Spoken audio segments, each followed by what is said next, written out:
सबसे पहले बात कर लेते हैं अहम खबर की। तो हरियाणा में मतगणना का काउंटडाउन शुरू हो गया है। प्रदेश में कल वोटों की गिनती होगी। 53 स्ट्रांग रूम में रखी गई है ईवीएम और स्ट्रांग रूम के बाहर सुरक्षा के कड़े इंतजाम हैं। मतगणना केंद्रों पर 12,000 पुलिसकर्मियों की तैनाती की गई है।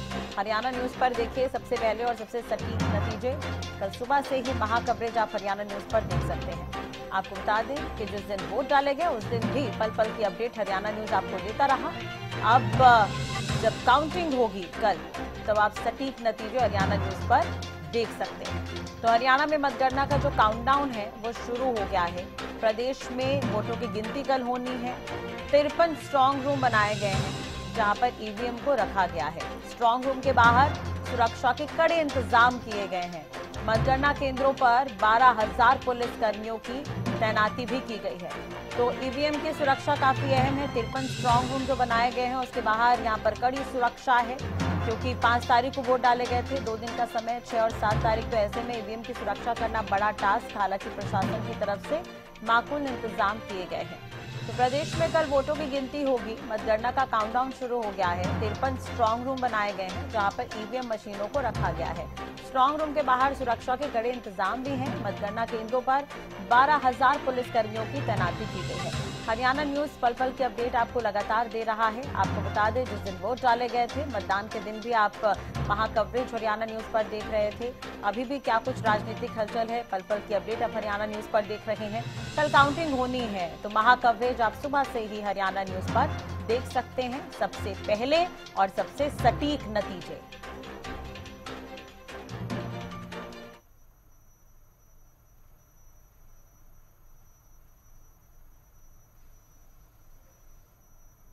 तो काउंटिंग की बारी है। अब प्रशासन की क्या कुछ तैयारी है ग्राफिक्स के जरिए बता देते हैं। 3 लेयर सुरक्षा है काउंटिंग के लिए और ईवीएम की सुरक्षा के लिए। 90 मतगणना केंद्रों पर 12,000 पुलिसकर्मियों की तैनाती की गई है। CAPF, HAP और जिला पुलिस के जवानों की कड़ी सुरक्षा के बीच ये मतगणना होगी। तमाम सुरक्षा बलों को तैनात किया गया है और प्रदेश भर में मतगणना केंद्रों पर CAPF की 30 टुकड़ियों की तैनाती की गई है। कड़ी सुरक्षा में काउंटिंग के लिए IRB, HAP की 30 टुकड़ियां तैनात की गई है। सुरक्षा व्यवस्था किस तरह की है काउंटिंग के लिए वो हम आपको बता रहे हैं ग्राफिक्स के जरिए। तो मतगणना केंद्रों के 100 मीटर के दायरे में ही नाके लगाए गए हैं। इसके अलावा मतगणना के लिए 2 सेक्शन और 3 एंट्री गेट बनाए गए हैं मतगणना के लिए। फरीदाबाद ब्यूरो चीफ राजेंद्र दहिया हमारे साथ जुड़ गए हैं ज्यादा जानकारी के लिए। राजेंद्र, आपसे जानना चाहेंगे, अब काउंटिंग की बारी है, प्रशासन की क्या कुछ तैयारी है वहां पर? किस तरह से यहां पर स्ट्रांग रूम के बाहर सुरक्षा है? कल को लेकर क्या कुछ तैयारी है प्रशासन की? बिल्कुल, तो इसका मैं आपको बता दूं कि 3 लेयर सुरक्षा का पहरा जो है लगातार ईवीएम मशीन के ऊपर लगा हुआ है और 6 काउंटिंग सेंटर फरीदाबाद में अलग अलग विधानसभाओं के बनाए गए हैं और लगातार जो तैयारियां हैं उनको लेकर खुद अधिकारी भी मौके पर जाकर जायजा ले रहे हैं।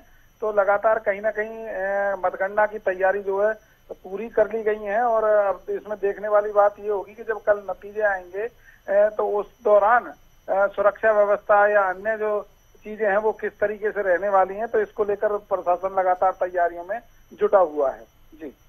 जी राजेंद्र, एक चीज और आपसे जानना चाहेंगे, कल काउंटिंग होनी है तो ये कहा जा रहा है कि जब जो भी काउंटिंग के लिए जो मतगणना केंद्र बनाए गए हैं उसके आसपास के 100 मीटर के दायरे में यहाँ पर नाके भी लगाए जाएंगे। तो लोगों के लिए कोई एडवाइजरी जारी की गई है? किस तरह से व्यवस्था रहने वाली है? देखिए, 100 मीटर के दायरे में पहले से ही बैरिगेटिंग कर दी जाती है। जब मतगणना होगी उससे पहले ही बैरिगेटिंग कर देंगे और रूट को भी डाइवर्ट कर देते हैं। जो अंदर जहां भी बनाए गए हैं सेंटर उसके आसपास के रूट को डाइवर्ट कर दिया जाता है। ठीक है। और इसके अलावा मैं आपको बता दूं कि सुबह 8 बजे से मतगणना शुरू होगी। बल्लभगढ़ का जो मतगणना केंद्र है वो सुषमा स्वराज कॉलेज में बनाया गया है। फरीदाबाद का DAV सेक्टर 14 में बनाया गया है और इसी तरह बड़कल का दौलत राम खान धर्मशाला में बनाया गया है। NIT फरीदाबाद का लखानी धर्मशाला के अंदर जो है मतगणना केंद्र बना है। फिरसला विधानसभा की बात करते हैं तो पंजाबी भवन में सेक्टर 16 में बनाया गया है और तिगाम विधानसभा क्षेत्र की अगर बात करते हैं तो गुजर भवन सेक्टर 16 के अंदर वहां की गिनती की जाएगी तिगाम विधानसभा क्षेत्र की। 3 लेयर सुरक्षा के बीच ये तमाम कार्य होगा और इसके अलावा CCTV कैमरे भी वहां पर लगाए गए हैं ताकि पारदर्शिता के साथ गिनती जो है वोटों की कराई जा सके। और इसके अलावा सबसे बड़ी बात जब इसका ये है कि पूरे फरीदाबाद की अगर बात करते हैं 6 विधानसभाओं में, तो कुल जो वोट है वो 17,94,552 वोट हैं, जिनमें से जो पोलिंग हुई है वो 2,11,423 वोट पोलिंग हुई है। 56.4% का जो रेशो है वो निकलकर सामने आया वोटिंग का, जो पोलिंग हुई है। तो कल जब गिनती शुरू होगी और कहीं ना कहीं इनके अलग अलग राउंड्स जो बनाए गए हैं सभी विधानसभा क्षेत्र के अनुसार। जी चलिए, बहुत बहुत शुक्रिया तमाम जानकारी और बातचीत के लिए। नजर बनाए रखेगा, अपडेट आपसे लेते रहेंगे। इसी बीच कुरुक्षेत्र से संवाददाता गगन सांगर भी हमारे साथ जुड़ गए हैं, उनसे भी जान लेते हैं कुरुक्षेत्र में क्या कुछ तैयारी है। गगन, कल काउंटिंग होनी है, कुरुक्षेत्र में किस तरह से तैयारी की गई है काउंटिंग के लिए? बिल्कुल राजश्री, जिस तरीके से सुबह 8 बजे काउंटिंग शुरू हो जाएगी और जो कैंडिडेट्स जो एजेंट बनाए गए हैं उनकी एंट्री सुबह 7 बजे तक ही रहेगी।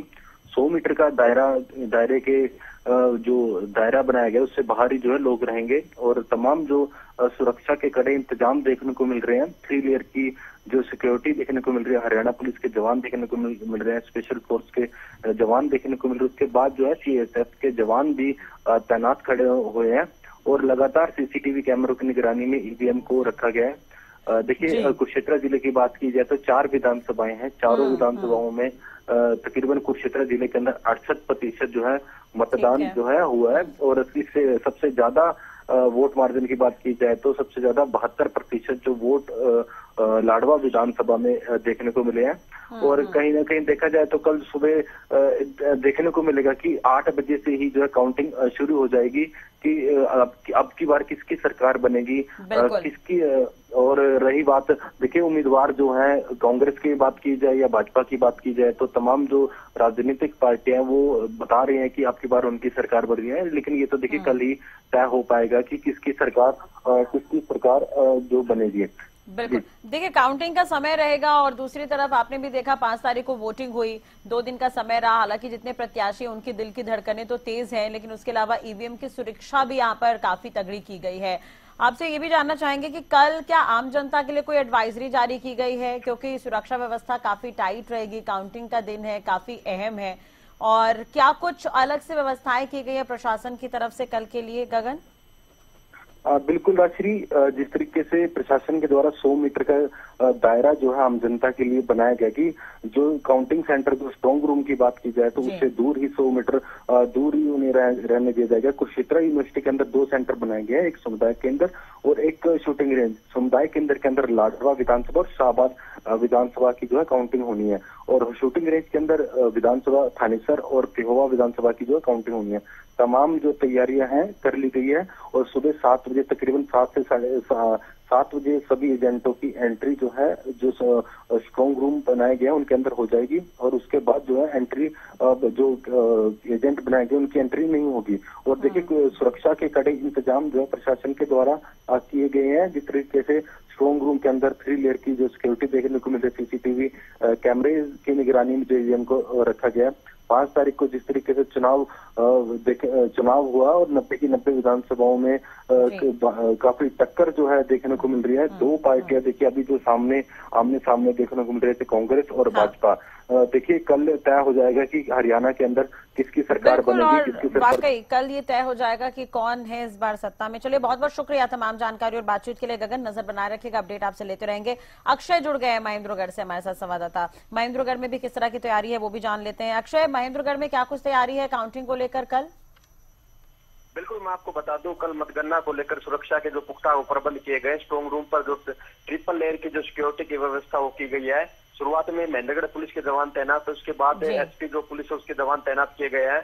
उसके बाद पैरामिलिट्री जो सीआरपीएफ की जो बटालियन है उसको तैनात किया गया है और स्ट्रॉन्ग रूम के बाहर बकायदा जो सीसीटीवी कैमरे, स्ट्रॉन्ग रूम के अंदर भी सीसीटीवी कैमरों की जो व्यवस्था है वो जिला प्रशासन की तरफ से की गई है। महेंद्रगढ़ जिले की बात की जाए तो यहाँ पर 4 विधानसभा जिसमें महेंद्रगढ़, अटेली, नांगल चौधरी और नारनौल है। तो चारों विधानसभा क्षेत्रों के लिए अलग अलग जो मतगणना की व्यवस्था है वो नारनौल के अंदर की गई है और जो चारों जो स्ट्रॉन्ग रूम है वो पास है। 2 को जो महिला आईटीआई है उसके अंदर बनाया गया है। साथ में एक वेयर हाउस का गोदाम था, उसके अंदर ईवीएम मशीनों को रखा गया है। साथ ही जो बैलेट पेपर की गिनती होगी वो उसके बिल्कुल पास में ही नेताजी जो मेमोरियल जो क्लब है उनका जो वहां पर जो बैलेट पेपर है उनकी गिनती की जो व्यवस्था वो की गई है। और हर एक जो स्ट्रांग रूम है जहाँ पर मतगणना का कार्य किया जाएगा उसके ऊपर जो जिला पुलिस अधीक्षक की तरफ से एक डीएसपी की नियुक्ति की गई है, ताकि चुनाव के अंदर किसी भी प्रकार की गड़बड़ी जो मतगणना के अंदर ना हो सके। और एक एक बकायदा जो बैलेट पेपर की गिनती है, उन पर जो वार कोड है उसकी स्कैनिंग को लेकर हर एक काउंटर के ऊपर मशीनों की व्यवस्था जिला प्रशासन की ओर से की गई है। और जो ट्रैफिक रूट है उसको भी कहीं ना कहीं डाइवर्ट किया गया है। 200 मीटर दूर ही जो पुलिस अपनी बैरिकेटिंग की व्यवस्था कर देती है, वहां से किसी को भी आने जाने की अनुमति नहीं दी जाती जब तक मतगणना का कार्य पूरा नहीं होता। और मतगणना की अगर बात की जाए तो सुरक्षा व्यवस्था उस वक्त महत्वपूर्ण हो जाती है जब चुनाव के नतीजे घोषित किया जाता है। एक पार्टी का जो प्रत्याशी है वो जश्न मनाने के अंदर कहीं गड़बड़ी ना हो, इसको लेकर पुलिस के द्वारा जो अतिरिक्त फोर्स है वो नारनौल के अंदर तैनात की गई है। तो मतगणना को लेकर जिला प्रशासन की ओर से लगभग सभी जो तैयारियां वो पूरी कर ली गई है। लगातार अधिकारियों को आज भी ट्रेनिंग दी गई है और उसके अलावा पुलिस के द्वारा भी पुख्ता जो सुरक्षा के प्रबंध किए गए हैं। लगातार जो अधिकारी हैं आज भी जो मतगणना की जो व्यवस्था उनका जायजा लेते हुए नजर आ रहे हैं। जी चलिए, बहुत बहुत शुक्रिया अक्षय, तमाम जानकारी और बातचीत के लिए। नजर बनाए रखिएगा, अपडेट आपसे लेते रहेंगे।